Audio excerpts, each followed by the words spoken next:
Episode की शुरुआत में हम देखते हैं कि गोदारिम अपने घर पर बेबी कैरियर लेकर घूम रही होती है तो उसकी माँ उसे टीज करने लगती है कि गोदारिम के पास रियल बेबी आने में मिलियन साल लग जाएंगे। लेकिन जीहयोक ये सुनकर कुछ जवाब देने वाला होता है और गोदारिम उसे रोक देती है।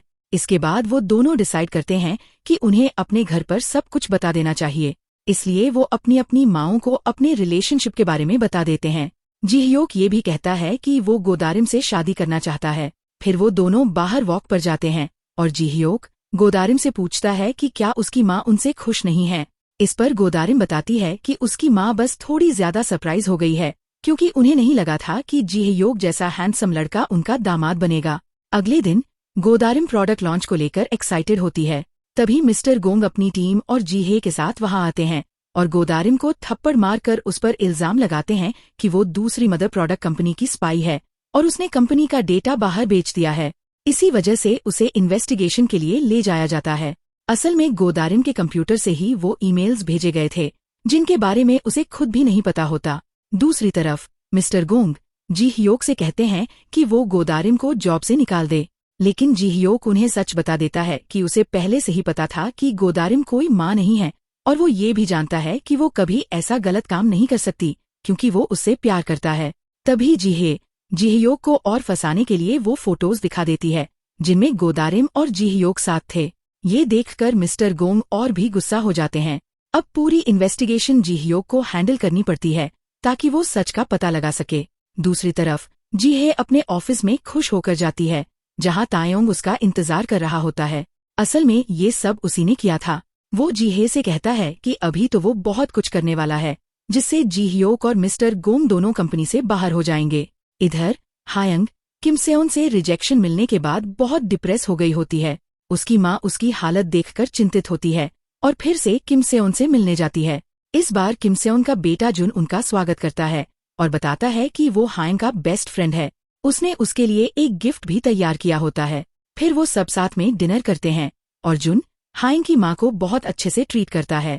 ये देखकर उसकी माँ और भी इम्प्रेस हो जाती है क्योंकि किमसेओन के साथ साथ जुन भी बहुत अच्छा बच्चा है। इसके बाद वो फिर से किमसेओन को समझाने की कोशिश करती है कि वो एक बार हायंग के बारे में सोचे क्योंकि वो सच में उसे बहुत पसंद करती है। लेकिन किमसेओन फिर भी मना कर देता है कि वो उसके साथ कोई फ्यूचर नहीं देखता।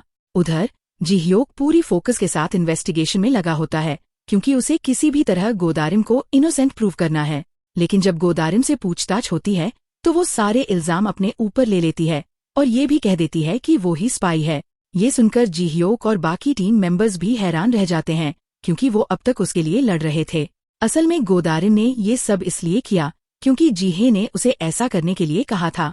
जीहे ने उसे समझाया था कि अगर उसने ये ब्लेम अपने ऊपर नहीं लिया तो सारा इल्जाम जीहयोक पर जाएगा और उसे कंपनी से निकाल दिया जाएगा।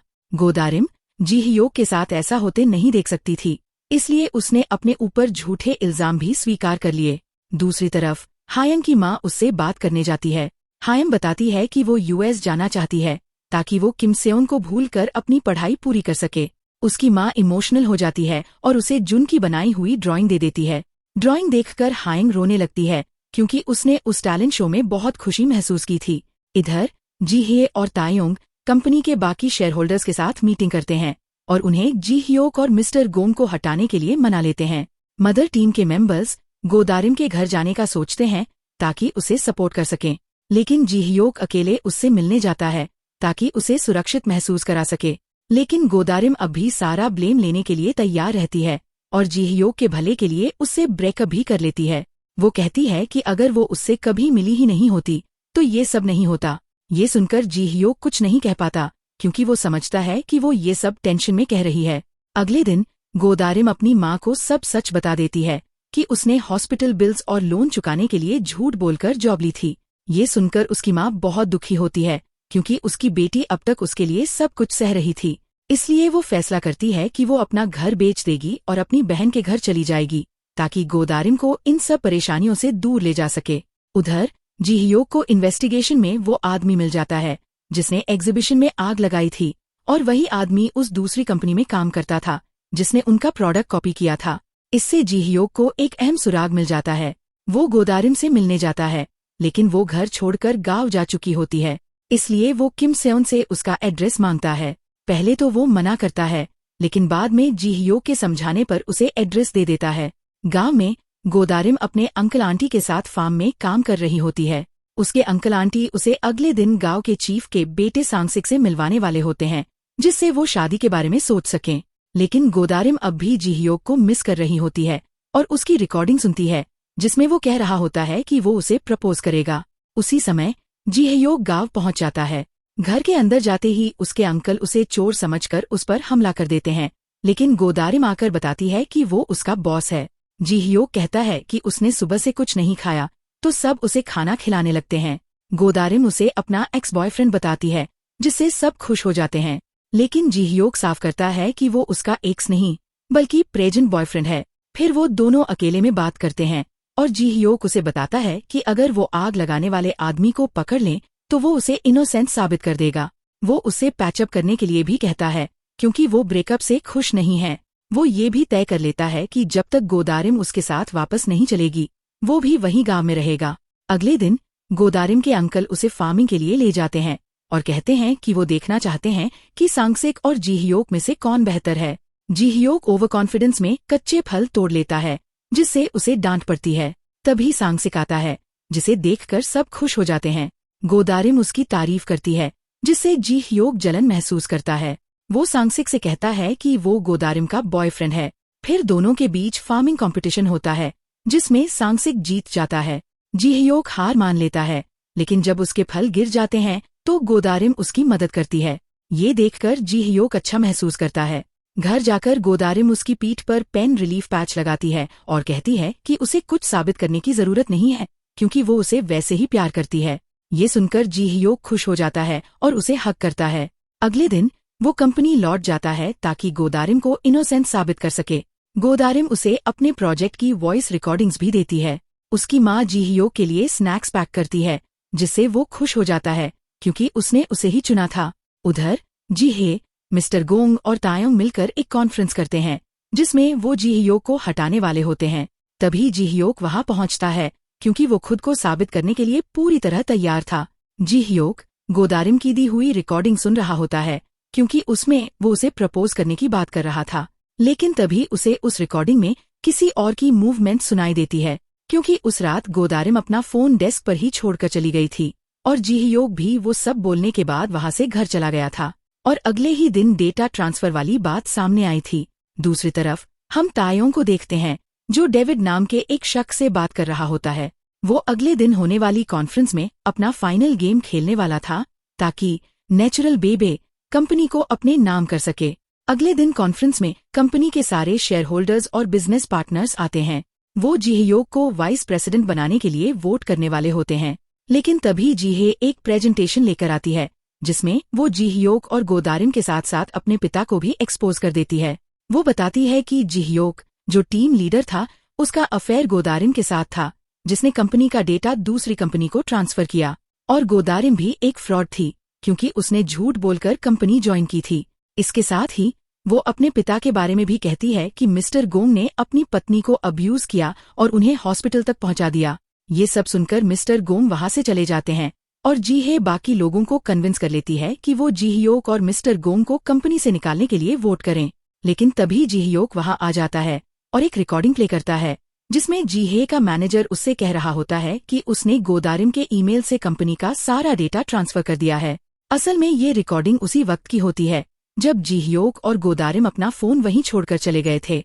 ये सुनकर जी हे कुछ बोल नहीं पाती। फिर जी ह्योक सबको एक्सपोज करता है कि कैसे जी हे और तायोंग इन सब क्राइम्स में शामिल थे। यहाँ तक कि एग्जीबिशन में आग लगाने वाले इंसिडेंट में भी वही दोनों शामिल थे, यानी कि वो ही असली क्रिमिनल थे।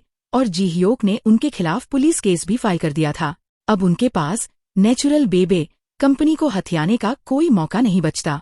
लेकिन फिर भी तायोंग खड़ा होकर कहता है कि ये सब बताने से भी जी ह्योक या मिस्टर गोंग कंपनी को हैंडल नहीं कर सकते। इस पर जी ह्योक एक और सॉल्यूशन लेकर आता है। वो कंपनी के लिए एक नया डायरेक्टर सामने लाता है, जो होती है उसकी माँ मिस गोंग। मिस गोंग सबके सामने अपने पति को एक्सपोज करती हैं कि कैसे मिस्टर गोंग उनके शेयर्स का इस्तेमाल अपने पर्सनल कामों के लिए कर रहे थे और उनकी बीमारी का फायदा उठाकर शेयर्स अपने नाम करना चाहते थे। अब सारा सच सबके सामने आ जाता है। जी ह्योक अनाउंस करता है कि आज की वोटिंग इनवैलिड मानी जाएगी और इस तरह वो जीहे और तायोंग के प्लान को फेल कर देता है। कॉन्फ्रेंस के बाद तायोंग को उसके पिता जोर से थप्पड़ मारते हैं और कहते हैं कि उसकी इन्हीं हरकतों की वजह से वो हमेशा हार जाता है। ये सुनकर तायोंग को बहुत इंसल्ट फील होता है और वो गुस्से में जीहयोक की कार के पीछे निकल जाता है। जब जीहयोक गोदारिम के लिए खून लेने अपनी कार से उतरता है और उसे कॉल करके बताता है कि सब ठीक हो गया है और वो उससे मिलने आ रहा है, तभी तायोंग अपनी कार से उसे टक्कर मार देता है। ये सब जीहे भी अपनी कार से देख लेती है। जीहयोक को तुरंत हॉस्पिटल ले जाया जाता है और गोदारिम भी जल्दी से वहां पहुंच जाती है, जहां उसकी मां पहले से मौजूद होती है। दूसरी तरफ जीहे पुलिस को बता देती है कि तायोंग ने जानबूझकर जीहयोक को टक्कर मारी थी और उसे अरेस्ट कर लिया जाता है। साथ ही मिस गोंग मिस्टर गोंग के पास डिवोर्स एग्रीमेंट लेकर जाती हैं और बताती हैं कि उनकी वजह से ही आज जीहयोक हॉस्पिटल में है, क्योंकि उन्होंने हमेशा अपनी रेपुटेशन और कंपनी को ही प्राथमिकता दी। अब तक जीहयोक को होश नहीं आया होता तो गोदारिम उसकी देखभाल की जिम्मेदारी लेती है और हर समय उसके पास रहती है। 1 महीना बीत जाता है और जीहयोक अभी भी बेहोश होता है। गोदारिम उसका हाथ पकड़कर रोते हुए कहती है कि उसने वादा किया था कि वो उसे कभी अकेला नहीं छोड़ेगा, फिर अब ऐसा क्यों कर रहा है। तभी जीहयोक को होश आ जाता है, लेकिन होश में आते ही वो पूछता है, तुम कौन हो। डॉक्टर समझ जाते हैं कि उसे मेमोरी लॉस हो गया है। वो बताते हैं कि ट्रॉमा की वजह से जीहयोक जेजू आइलैंड के बाद की सारी बातें भूल गया है। उसकी यादें धीरे धीरे वापस आ सकती हैं, या शायद कभी भी नहीं। गोदारिम उसे फोटो दिखाकर सब याद दिलाने की कोशिश करती है, लेकिन उसे कुछ याद नहीं आता। उल्टा वो ये सोचने लगता है कि शायद उसे स्कैम करने के लिए भेजा गया है।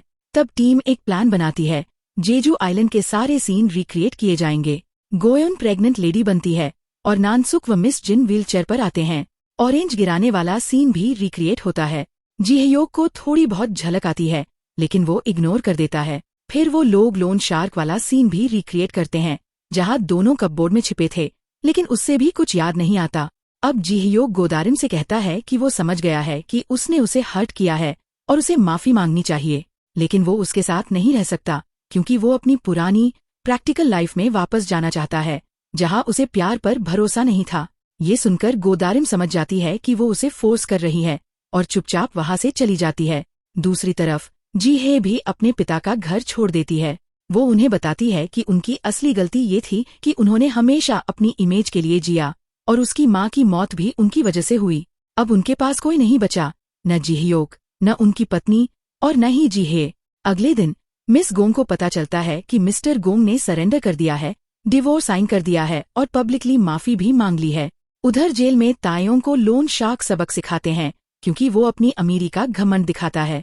दूसरी तरफ हाइंग एयरपोर्ट के लिए निकलती है, लेकिन रास्ते में उसे किमसेओन का कॉल आता है कि उसका बेटा जुन गायब हो गया है। हाइंग अपनी फ्लाइट छोड़कर जुन को ढूंढने निकल जाती है और उसे पार्क में सोया हुआ मिल जाता है। वो उसे संभालती है और रात भर उसके साथ रहती है। जब किमसेओन घर आता है तो उसे देखकर राहत महसूस करता है और हाइंग के पैरों पर लगी चोट पर दवाई लगाता है। इसके बाद जीहयोक हॉस्पिटल से डिस्चार्ज हो जाता है। ग्योममिन उसे बताता है कि 1 महीने तक सिर्फ गोदारिम ही उसकी देखभाल कर रही थी, लेकिन जीहयोक उसे थैंक यू तक नहीं कहता और घर चला जाता है। वो अपनी पुरानी लाइफ जीने की कोशिश करता है, लेकिन उसे हमेशा लगता है कि उसकी लाइफ में कुछ कमी है। उधर गोदारिम और उसकी माँ अपना घर बेच देते हैं, लेकिन बाद में पता चलता है कि वो घर जीहयोक की माँ ने खरीदा है और वो उसे वापस गोदारिम को दे देती हैं। वो उसे अपनी कंपनी शुरू करने की सलाह भी देती हैं और खुद उसकी पहली इन्वेस्टर बनती हैं।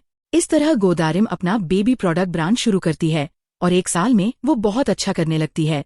लेकिन उसकी जिंदगी में एक कमी अब भी होती है, जीहयोक की।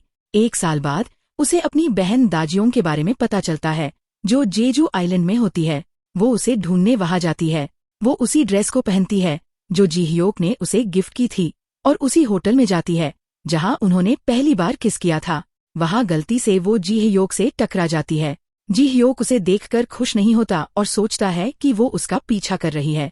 गोदारिम उसे समझाकर जाने लगती है, लेकिन तभी धक्का लगने से वो जीहयोक पर गिर जाती है और दोनों के बीच फिर से वही डायनामाइट किस हो जाती है। इस किस के साथ ही जीहयोक को सब कुछ याद आ जाता है, उनकी पूरी कहानी, उनका प्यार, उनके साथ बिताए पल। वो गोदारिम से कहता है कि वो उसे फिर से किस करना चाहता है और दोनों एक दूसरे को गले लगा लेते हैं। कुछ समय बाद दोनों साथ रहने लगते हैं। जीहयोक गोदारिम की कंपनी ज्वाइन कर लेता है फिर वो उसे शादी के लिए प्रपोज करता है और गोदारिम हाँ कह देती है। कुछ साल बाद हम देखते हैं कि किम सेओन अपने फोटोग्राफी एग्जीबिशन में खड़ा है।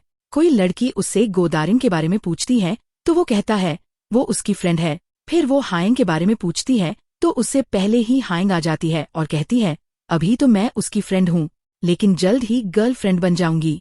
दोनों हंसने लगते हैं। आखिर में हम जी ह्योक और गोदारिम को देखते हैं जो अपनी कंपनी में साथ काम कर रहे होते हैं। गोदारिम अब कंपनी की सीईओ होती है। उन्हें नया प्रोजेक्ट मिलता है और पूरी टीम मिलकर खुशी मनाती है। ग्योंगमिन और गोयोन की शादी हो चुकी होती है और गोयोन प्रेग्नेंट होती है। आखिरी सीन में जी ह्योक और गोदारिम अपने बच्चों को डांस करते हुए देख रहे होते हैं। गोदारिम कहती है कि उन्हें अपने बच्चों के लिए एक अच्छा उदाहरण बनना होगा। जी ह्योक मुस्कुराते हुए कहता है ये सब एक किस से शुरू हुआ था। अगर वो डायनामाइट किस नहीं होती तो शायद हम आज साथ नहीं होते। और फिर वो दोनों एक बार फिर वही डायनामाइट किस करते हैं। इसी के साथ ये ड्रामा यहीं खत्म हो जाता है। आपको यह ड्रामा कैसा लगा कमेंट में जरूर बताइए और ऐसे ही और ड्रामा देखने के लिए वीडियो को लाइक करें और हमारे चैनल को सब्सक्राइब करना न भूलें।